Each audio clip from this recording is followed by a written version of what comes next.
Living and writing in Amsterdam this summer has been such an incredible experience. It's been a surprise to be able to find myself writing a story in 5 minutes, in 10 minutes. They give us a prompt and you write it, and you can actually write a whole story and you're not sure even where that came from. I'm currently having a business degree in Singapore, and I don't usually write creative writing. I usually write things like essays, relating to business work. So I thought that trying to write something different for the first time would be a fun experience to have. So I just decided to come here.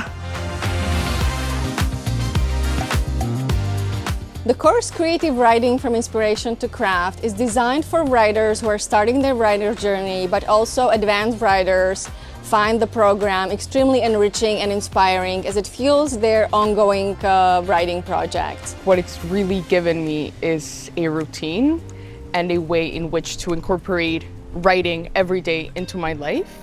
Also just trying out different genres.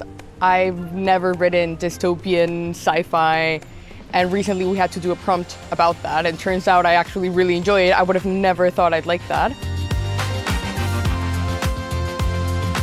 This course offers a unique opportunity for students who come from different cultural and professional backgrounds to learn together in this collaborative, encouraging and nurturing environment. Being part of such an international classroom has been so inspiring. Hearing just where everyone has come from, I feel like people tend to write about what they know, and hearing other experiences and people describing the countries they were born in, which I've never been, is just incredible. It opens up your perspective, I think.